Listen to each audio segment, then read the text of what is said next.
Yo, what is up? We bought another car, and I believe that's how I started the last video, so it's always a good thing. But it's not just any car, it's honestly one of my dearest dream cars. So I am absolutely stoked to be showing you guys this car. And of course it is an R34.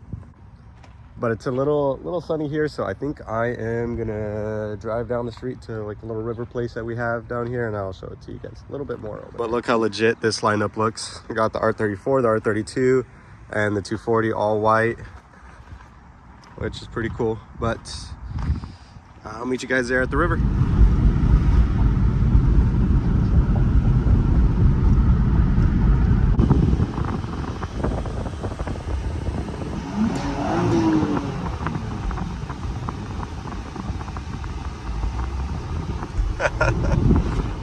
Okay, I'm finally parked up. I had a guy approach me almost right away, so I was talking to him for a few minutes, which is pretty cool, you know.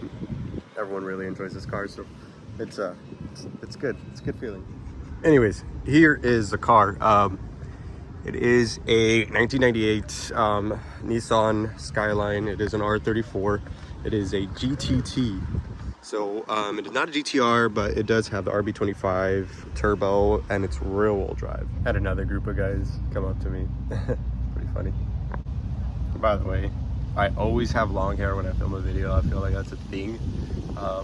Promise you, I don't always look like a scrub. Anyways, back to the car. It does have a GTR wing. It is carbon fibers, and they are adjustable. So right now the screw is loose, but pretty much you could kind of go upwards or downwards. Oh, maybe I tightened it up, but you could adjust it, go up or down, which is pretty cool. It does have the famous R34 taillights, which everyone loves. And as far as suspension and wheels, these wheels are sick. So it does have some sticky niddles on it. There we are, and it has 57 DRs, which these are sick. They're super lightweight wheel, and they look beautiful. And they do have the raised lug nuts on them, so it matches perfectly all the way around. I do want to paint the brake calipers. And then as far as suspension wise, it has HKS coilovers, which are a little bit hard to see. I could kind of show you if I pop the hood, but yeah, we're running like a 265 in the rear, I believe. Let me see, where's it at? Oh Lord, yeah, 265. It's gonna be upside down, but and a 235 in the front. I saw like 10 Bs up front. I don't know why, but hopefully I don't get stung here. Yeah, 235s up front. Under the hood, it is not pretty, but it is something I could work on in the future. But let me show you underneath the hood. It's nothing crazy, but as you can see, HKS coilovers, which they ride amazing. I've never had such a baller set of coilovers. I have some pretty good coilovers on the black S13, but these ride amazing. The common rust spots on these cars are along this seam right here, and this car is completely clean all the way around. There is no rust anywhere, so everything looks absolutely perfect. So I am super stoked about that. It is completely legal R34 there. Well, that's the VIN tag, which is pretty cool. And they have little smaller batteries, so they have like the little, these are normally the terminal sizes that they have, and I think these are just little like conversion deals there. But yeah, it's pretty funny there. That way you could run a regular size battery. They put a newer battery in it, I believe, before they shipped it over. Window washer jet deal there, so that's super weird. It doesn't look like it's been hurt or anything like that in the front. That side's pretty clean too. It does have a front mount intercooler, which is down there. It does have AC, and the AC works mint. And it does have a bigger cam in it, so it is pretty lopey at idle, but still pretty amazing there. And just a little HKS filter, which is probably due for a new foam there. As far as interior goes, it's a little ricey. I had a little Nismo B-pillar deal there. It does have a Nismo gauge cluster, which if you know anything about these gauge clusters, are like $3,000 gauge clusters, which is pretty cool. It did have this really ricey wing.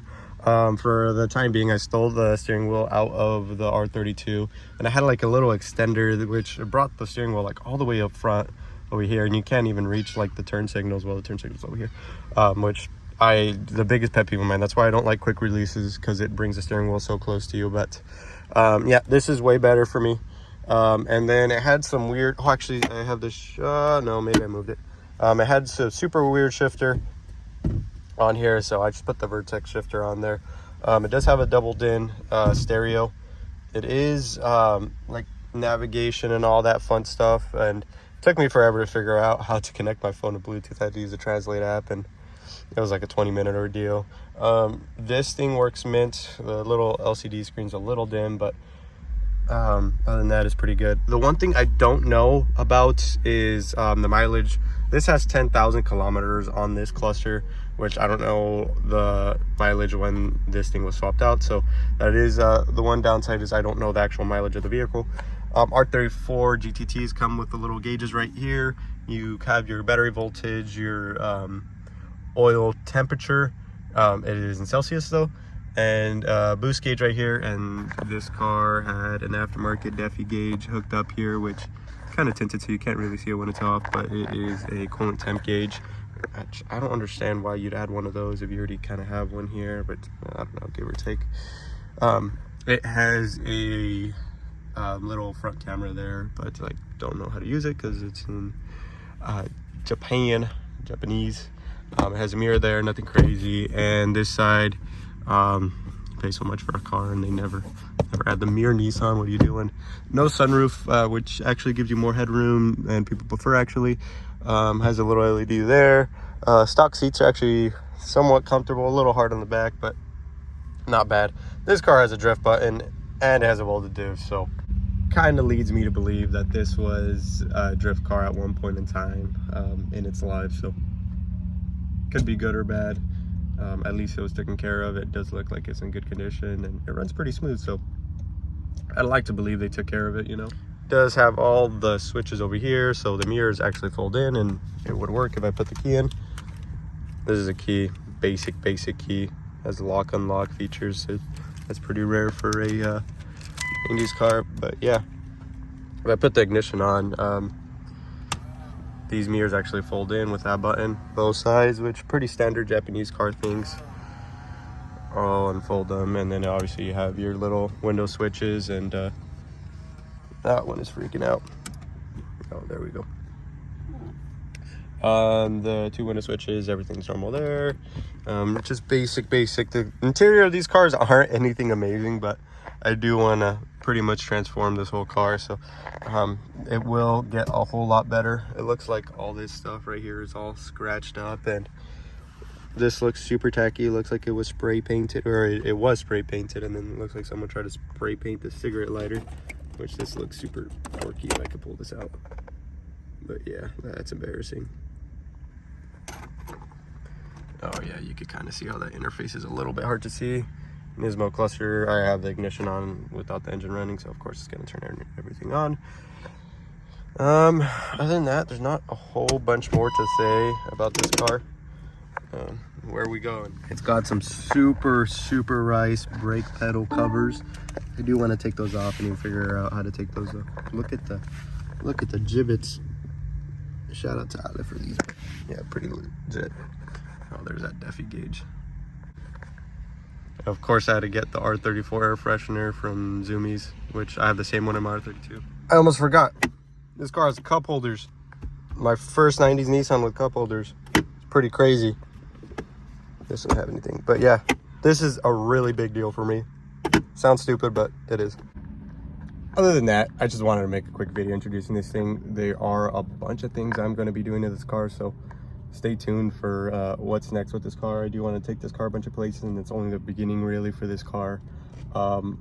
This is going to be not a priority, but one of those cars I do spend a lot more time doing things right and kind of the better parts installing value wise, just because these cars are kind of an appreciating asset. So they are kind of worth it in terms of modding, rather than let's say my 240s, where putting $50,000 in that car is still going to be a $25,000 car if you put $50,000 worth into it. But